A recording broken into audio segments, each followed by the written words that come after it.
Bienvenue, madame, mademoiselle, monsieur, aux vidéos Randia du samedi soir. Directement de notre studio à Mont-Saint-Hilaire, sur la rive sud du fleuve Saint-Laurent, au sud de Montréal, Québec, Canada.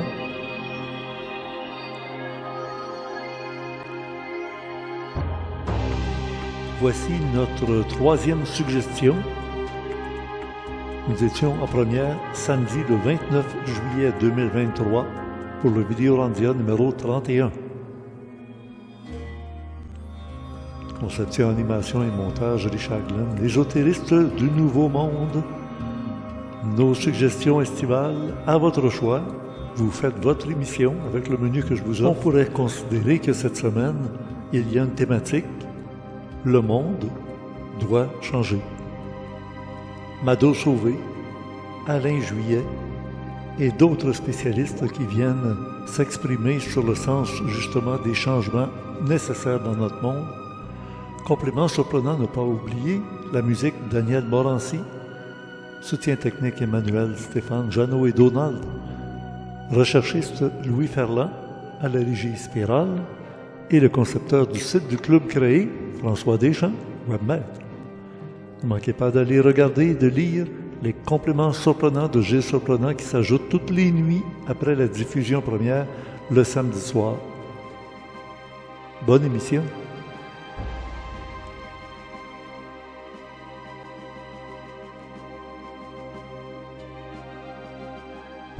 Rebonjour tout le monde, ou rebonsoir. Ben oui, troisième émission en version estivale 2023. Là, cette semaine, j'ai fait une petite différence des autres semaines. Je vais vous montrer les débuts des extraits que je vous propose de regarder dans les invités que je trouve comme importants à entendre. Toujours avec la formule, comme vous le voyez sur le poster ici, souvenirs, suggestions, coup de cœur. Le site que je recommande, c'est pas rien qu'un vidéo, là, c'est un site qui contient beaucoup de vidéos. C'est Quand le monde bascule, l'histoire de gens très importants qui ont fait changer l'histoire du monde. Et puis La Belle Verte, qui est un extrait de ce qu'on va retrouver dans le Club Créé de ce mois de juillet. Dernière rencontre du mois de juillet, puisque nous commençons le mois d'août dans quelques jours. Et vous savez, ben oui, on est à la 100e vague. Je vais faire un reportage, puis vous allez avoir l'occasion de le voir un peu plus tard, peut-être au début de septembre, sur cette 100e vague. Et la semaine prochaine, qui s'en vient, au début du mois d'août, la première fin de semaine du mois d'août, c'est la 100 millième vague. Au même endroit que l'année dernière, à la première vague, la première édition de la 100e vague, à Saint-Éphrem. Alors, on est dans Beauce, à Saint-Benoît-l'Arbre. C'était pour la 100e vague, deuxième édition cette année. L'an dernier, c'était à Saint-Éphrem, là où il y avait eu le fameux Woodstock de Beauce. Il y a des années de ça, là, mais ils en ont fait plusieurs étés, des Woodstock. Là, on est plus dans un monde, un mood plus spirituel, on pourrait dire. D'ailleurs, l'émission d'aujourd'hui, les suggestions que je vous propose, c'est pour un cheminement bien précis. Cette semaine, ça pourrait s'intituler « Le monde, vu de différents angles ». La semaine prochaine, la guerre ou les guerres. Puis la semaine d'après, les solutions. Et j'espère aussi aller piger dans la 100e vague et dans la 100 millième vague des conférenciers qui nous ont apporté des solutions à notre situation mondiale actuelle. Ben voilà, alors si vous êtes prêts, on commence. Le vidéo souvenir que je vous propose de regarder, puisque c'est une dame qui est elle-même ici à la 100e vague en conférence à Saint-Benoît-l'Arbre cette année.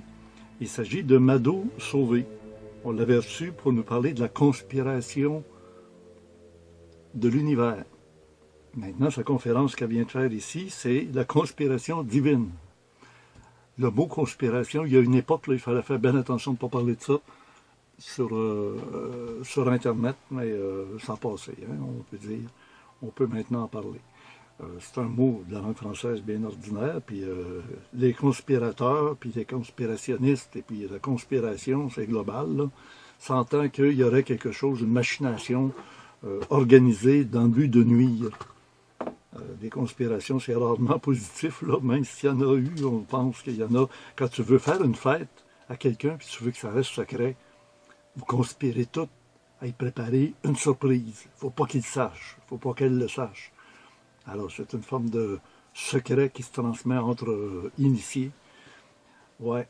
Bon, alors, voilà, Mano sauvé. Notre suggestion pour le vidéo souvenir d'ésotérisme expérimental, il y a un peu plus d'1 an, elle était venue ici pour les rencontres jardin. Tiens, je vais vous montrer. Comme je vous disais, je procède d'une autre façon cette semaine. Alors, allons-y.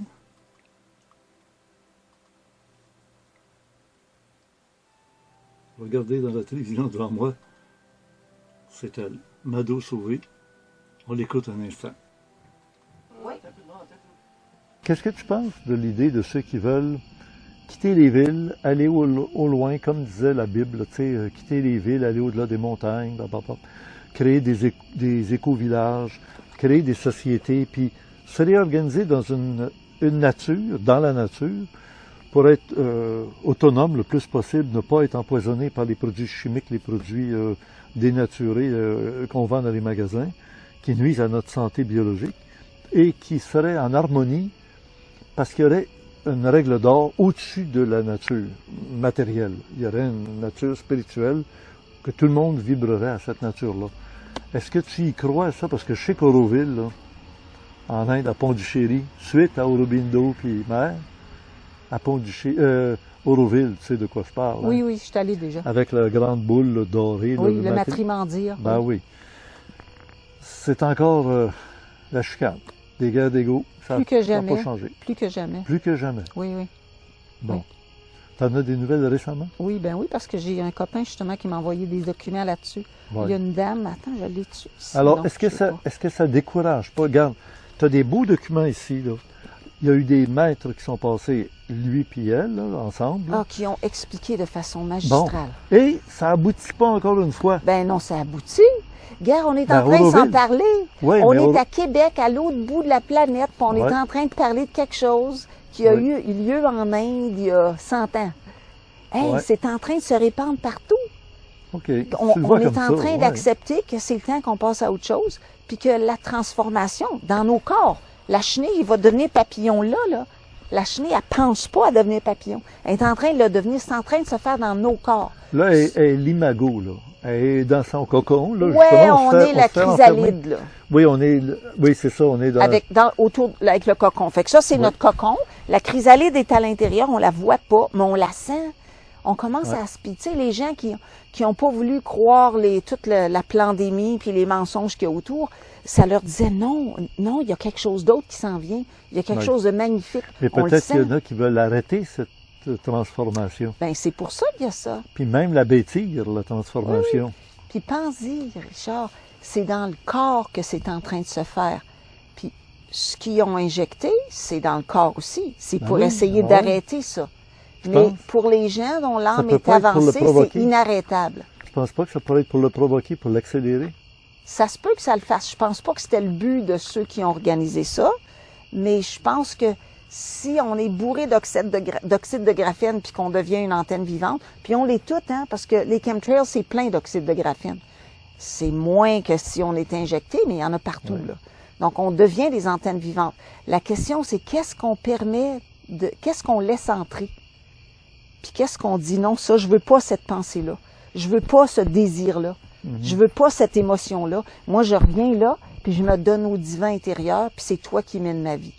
Puis l'oxyde de graphène, il va peut-être permettre au divin de rentrer plus facilement aussi. Peut-être. Oui. OK. Bon, oui, j'accepte. Mais moi, je me disais, est-ce que dans les éco-villages, un peu à l'image d'Auroville, mais qui se crée ici... Je Tu sais suis qu'au Québec, sûre on que a ça 84 aiderait. éco-villages. Ah, ouais. Il y en a beaucoup, hein? Oui. Il y en a que c'est 5 familles, pas plus.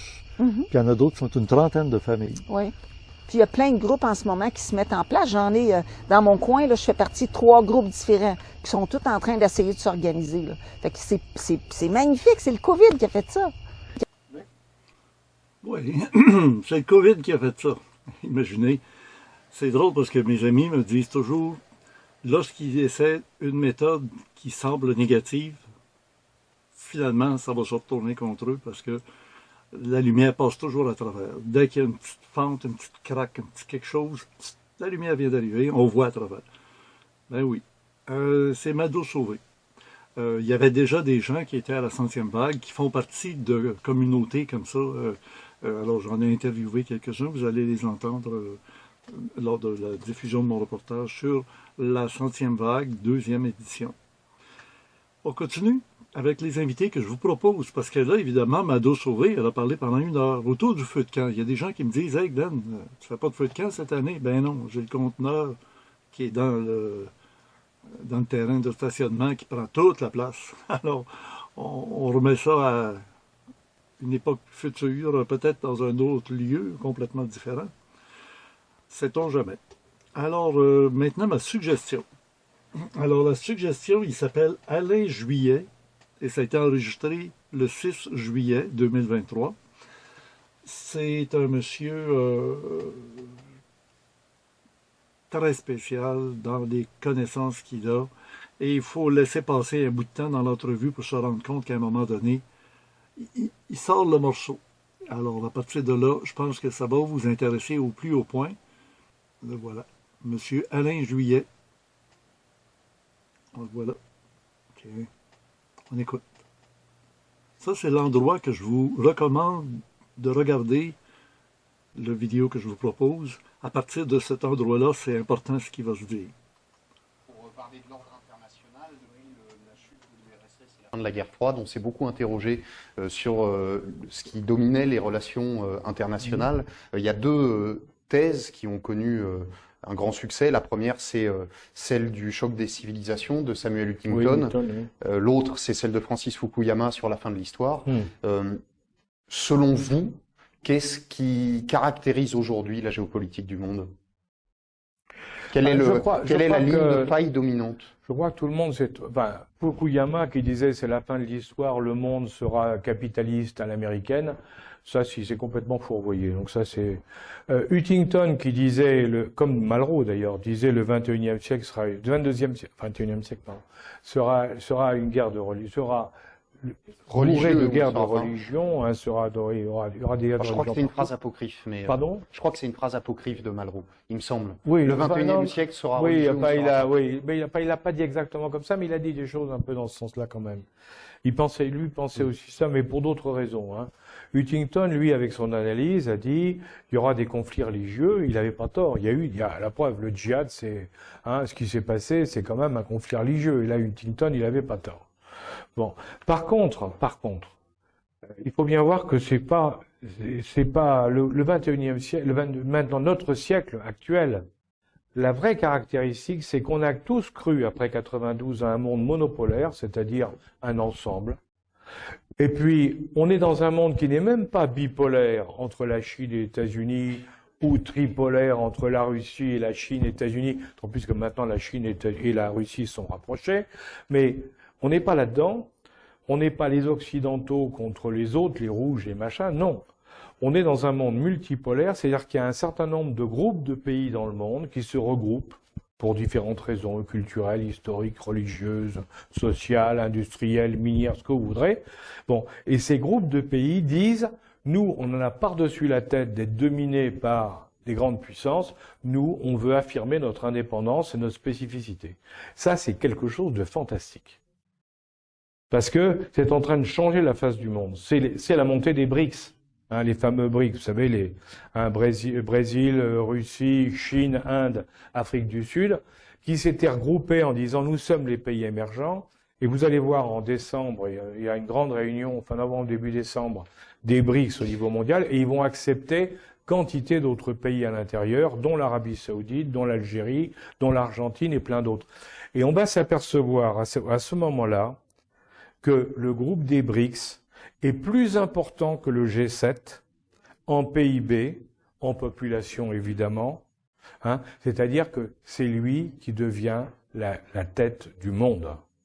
Et ça, c'est un sacré changement. Parce que c'est ça qui est en train de se passer, si vous voulez. Nous sommes en train d'assister Alors, ça va pas se passer en 6 mois, hein, bien entendu, hein, mais nous sommes en train d'assister au déclin de l'Occident, qu'on le veuille ou qu'on le veuille pas, à la montée de la Chine, mais également à la montée de l'Inde, qui va être la 2e puissance mondiale en 2050. Faut quand même c'est pas moi qui le dis, c'est le FMI. Le FMI est pas suspect d'être d'un côté, hein. Enfin, au contraire. Donc, vous avez normalement la Chine sera la première puissance mondiale, l'Inde la 2e, les États-Unis la 3e. Et quand je vous dis ça, j'ai parfaitement conscience du problème. Hein, c'est parce que les États-Unis, comment les États-Unis, puissance mondiale reconnue depuis maintenant plus de 100 ans, comment vont-ils accepter ou comment vont-ils faire pour supporter ça? La réponse J'allais vous poser la question. Bah oui, Est-ce qu'on pourra échapper à ce qu'on appelle le piège de Thucydide? C'est ça, la guerre. Alors, c'est la grande question. Piège de C'est la Thucydide, grande peut-être pour expliquer. Oui, alors le piège de Thucydide, si vous voulez, c'est quand vous êtes le leader et que vous avez un opposant qui monte, hein, à un moment, vous dites, il faut que je l'arrête, parce que sinon il va me dépasser. Pour l'arrêter, il faut faire la guerre. Mais le problème, c'est que plus il monte, plus il devient fort, l'autre. Et à un moment donné, il est trop fort, vous ne pouvez plus lui faire la guerre, parce que ça vous coûtera trop cher. Alors, c'est ce qu'on appelle le piège de Thucydide. Et actuellement, le piège de Thucydide est entre les Chinois et les Américains. Alors, les Américains, eux, bien entendu, actuellement, ils sont les plus forts, c'est clair. Hein, puisque, comme vous savez, l'armée chinoise, ils investissent en Chine 1/3 de l'investissement des Américains dans la défense. Donc, ils sont forcément plus faibles, bien entendu. Hein, donc ça, c'est clair. Donc, pour le moment, ils pourraient leur faire la guerre. Mais, pour le moment encore, ils peuvent pas. Ils peuvent pas, pourquoi? À cause de Taïwan. Et là, je vais vous apprendre à Taïwan quelque chose que vous savez certainement pas. Enfin, probablement pas. Taïwan est le fournisseur des microprocesseurs, vous savez, qu'on trouve partout, dans les missiles, dans les avions de chasse, dans tout le matériel de guerre américain.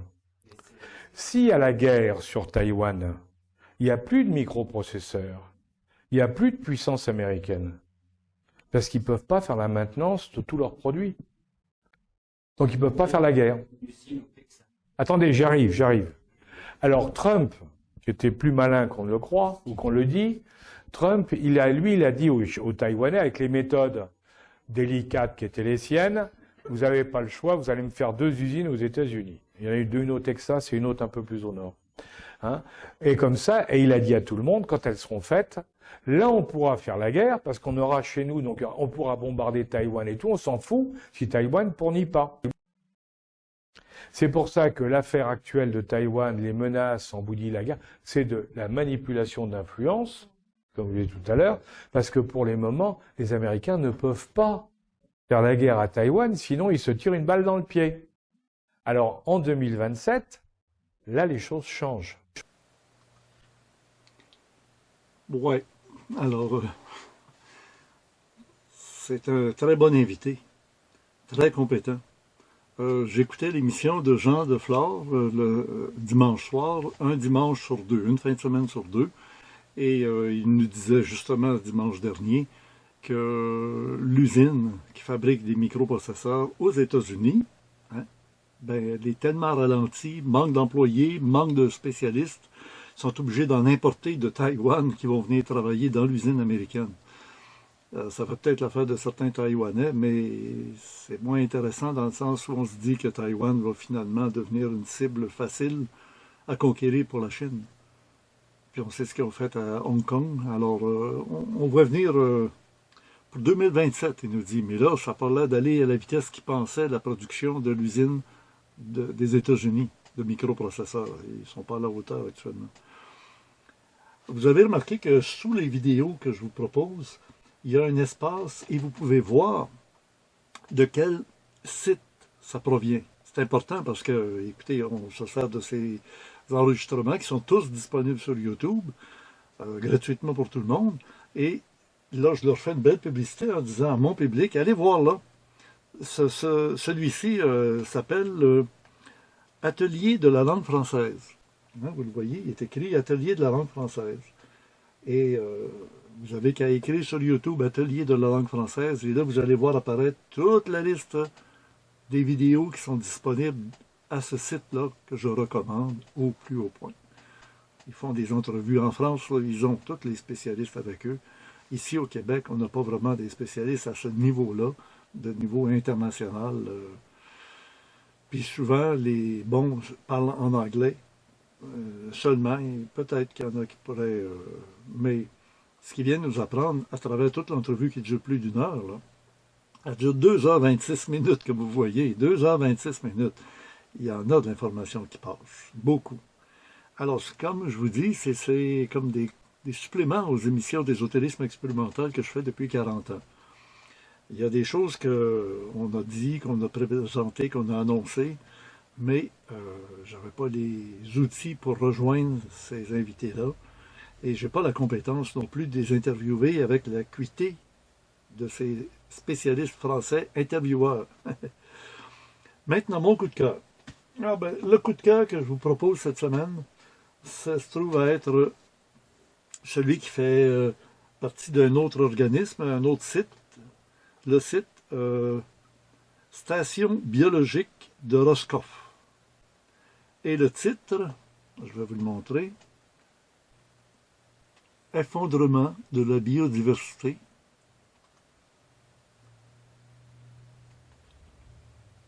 On écoute cet invité. Encore une fois, le moment choisi que vous pouvez retrouver en dessous de le nombre de visiteurs. Sur YouTube, là, il y a le titre en dessous du vidéo Orandia. Et juste un peu plus bas, il y a Orandia TV. Et en dessous, abonnez-vous. Puis, il y a le nombre de visiteurs. Et dans cette section-là, vous cliquez sur plus.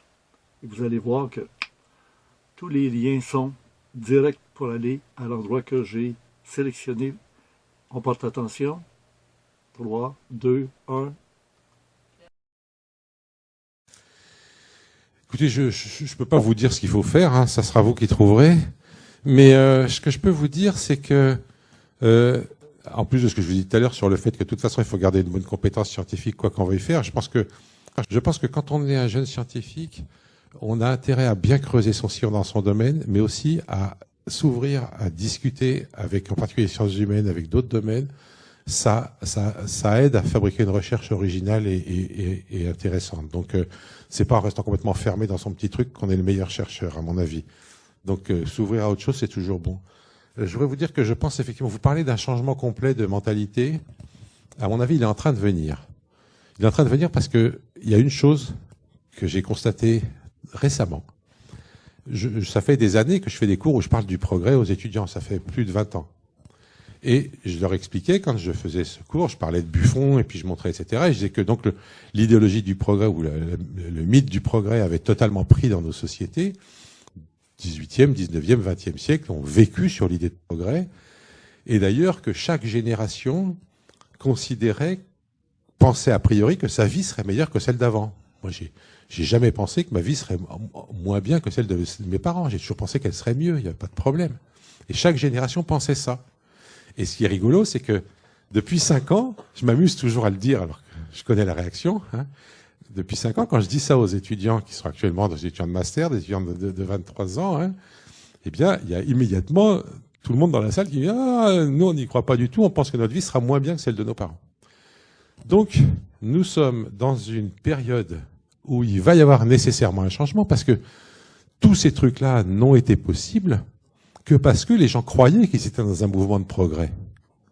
Si les gens croient plus qu'ils sont dans un mouvement de progrès, ce qui est votre cas, enfin je pense pour vous personnellement, mais en tout cas globalement pour votre génération c'est clair, et ben du coup ils vont plus avaler tous les mêmes choses de la même façon. Hein. Donc c'est sûr qu'il va y avoir un changement. Je sais pas exactement comment ça jouera, mais ça jouera.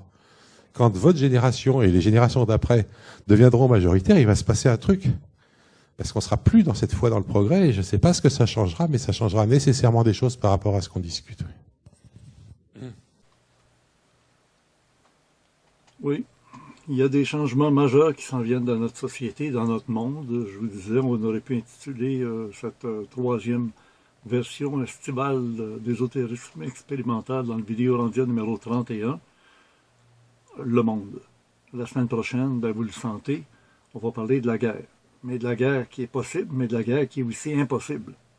Ah, on va se comprendre. Et la semaine suivante, au Vidéorandia numéro 33, ben là, ça va être les solutions.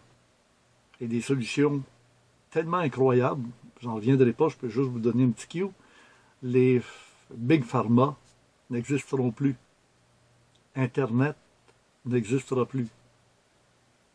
Puis on va expliquer de quelle façon les choses vont s'organiser pour en arriver comme ça dans un futur. Vous savez que ce qui a été vraiment la pierre d'achoppement de ceux qui ne voulaient pas tomber dans le piège de la pandémie, ben, ça a été Internet. Ça a été des interventions sur des réseaux sociaux où il y a des gens qui sont montés aux barricades en disant « On a toutes les preuves, on se sert des documents officiels des autorités, des gouvernements, des spécialistes en virologie et autres se sont affichés en disant qu'ils n'étaient pas d'accord avec la vaccination massive, etc. Qu'il y a une vaccination pour ceux qui pensent que c'est bon, puis qu'on n'oblige pas tout le monde parce que c'est comme la monoculture. » On a entendu parler, lui c'est un spécialiste justement de biodiversité. Dans sa conférence qui dure, elle, 1h50. Et il en parle là, de la biodiversité qui est très, très importante pour éviter que s'il y a une maladie qui arrive dans un champ de blé et qu'il y a seulement une sorte de blé, toute la récolte est détruite et s'il n'y en a pas d'autres ailleurs, parce qu'on a utilisé que celui qui a été modifié génétiquement et qui est capable de passer à travers certaines choses, quand les virus s'arrangent pour l'attraper, ils l'attrapent et ils attrapent tout. Puis s'il n'y en a pas d'autre choix, ben on est mal pris. Hein? Alors, il ne faut pas mettre tous les œufs dans le même panier, comme on dirait. Alors ça, c'était mon coup de cœur. Ce monsieur qui nous parle de effondrement de la biodiversité. Pourquoi tout est faux? Pierre-Henri Gouillon. J'ai ma casquette ici, vous la voyez bien, là? Ben oui, c'est ça. Les gardiens pour la Terre. Ça vient du COP 15 qui a eu lieu à Montréal en décembre 2022, décembre dernier. Maintenant, un site à connaître. Ben, vous avez entendu parler de l'Inde, les BRICS, hein? C'est Brésil, Russie, BRI, ça se trouve être Inde, C pour Chine, et tu as aussi l'Afrique du Sud. Il y en a qui disent que, mais je ne pense pas, là, mais ils voudraient se séparer de l'ordre économique mondial, où il en manquerait des gros morceaux, hein, la Chine, l'Inde, la Russie, ça manque des gros morceaux, ça. Le site à connaître, cette fois-ci, ça s'appelle le VIDOC, c'est-à-dire des vidéos documentaires. Et on retourne en Inde. La semaine dernière, vous souvenez-vous, Ramanujan, le mathématicien qui communiquait avec une déesse hindoue et qui lui apportait des formules mathématiques pour des problèmes insolubles. C'est d'ailleurs grâce à une de ces formules-là qu'il a réussi à se faire ouvrir la porte au fameux British Science, Royal Science, le collège de sciences britannique, le collège royal, dont faisait partie Newton et d'autres grands savants. Et il ne voulait pas l'introduire parce que c'était pas un Anglais d'Angleterre, c'était même pas un blanc, c'était un Indien des Indes, hindouiste, d'une autre religion.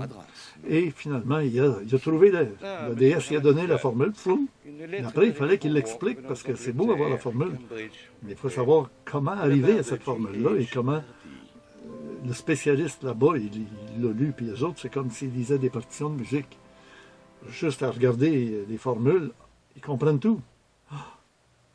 Il dit, il l'a eu.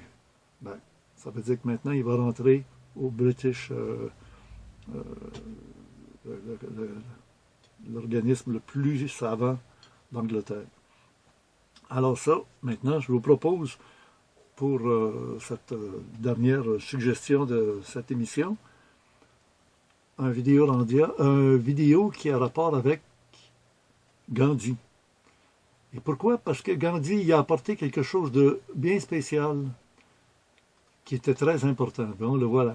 Alors quand je vous dis, allez voir le lien, tiens, vous le voyez là, tout est là. C'est parce que toutes les vidéos sont disponibles à cet endroit-là. Et ça s'appelle Documentaire complet en français. Vous écrivez Documentaire complet en français, on vous propose la vie de Gandhi, la vie de Martin Luther King et plusieurs autres grands noms de l'histoire. Musulman Et et c'est se fera factuel, exclure du c'est tribunal. historique. Il convoque Les immédiatement gens la qui aiment presse, beaucoup lire les ce qui documents deviendra historiques. ensuite une habitude Alors là, systématique je pour suis manifester allé son chercher. indignation devant cette politique de ségrégation. Ben oui. En effet, les autorités anglaises en Afrique du Sud souhaitent que les diverses communautés étrangères ou religieuses restent divisées.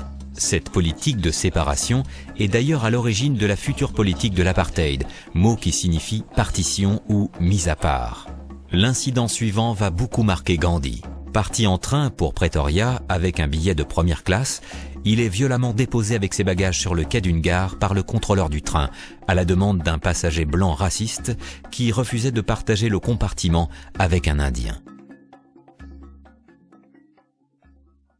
Il se trouve que la première nuit qu'il passe en Afrique du Sud, il prend le train et il s'installe dans un wagon de première classe. Il a tout simplement oublié que ces wagons de première classe étaient interdits aux hommes de couleur. Et à un arrêt, à une gare, on vient lui signifier qu'il doit aller dans les wagons de troisième classe, ce qu'il refuse.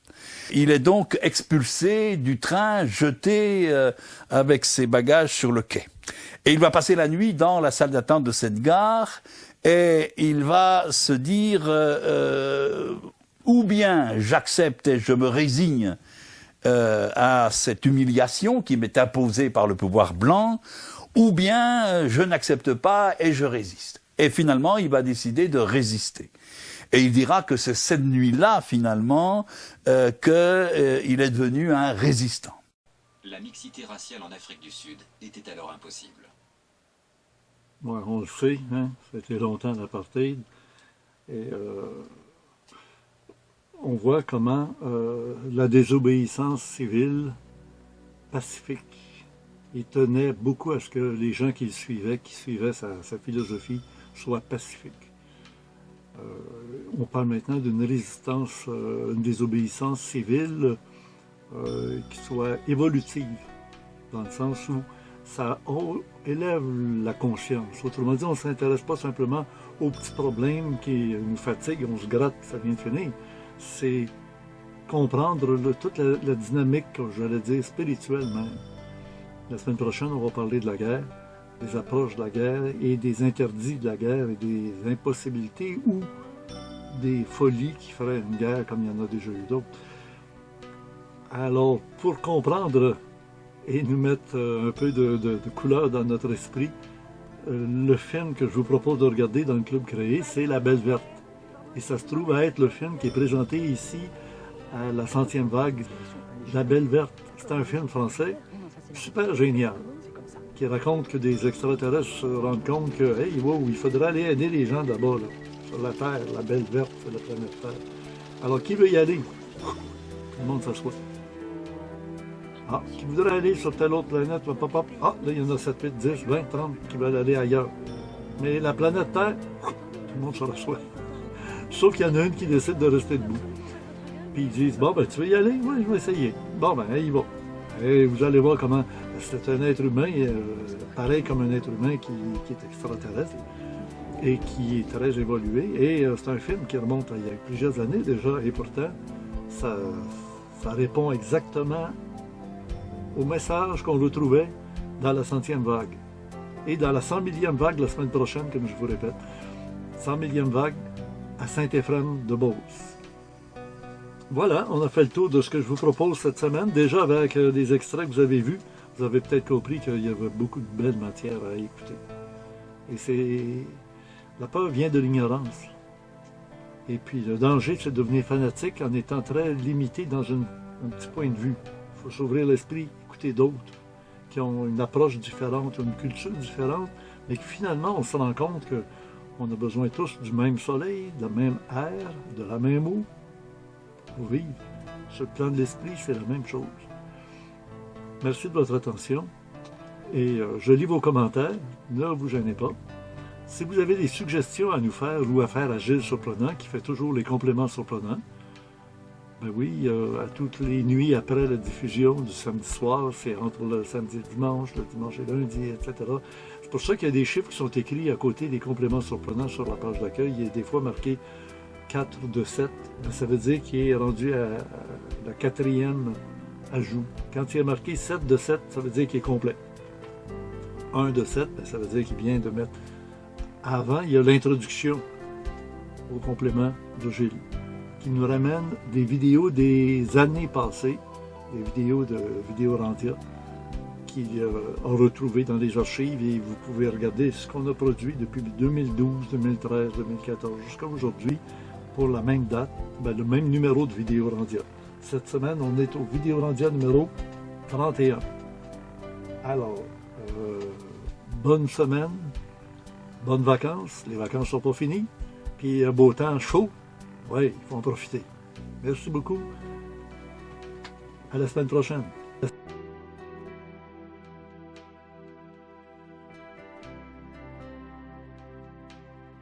Et n'oubliez pas, c'est maintenant le moment de choisir les vidéos que vous voudrez regarder. Alors, les 4 vidéos que je vous propose cette semaine, les voici. Vous n'avez qu'à cliquer sur celui que vous voulez voir en premier. Un pouce par en haut, c'est toujours très apprécié de la part de toute notre équipe. Merci et bonnes vacances.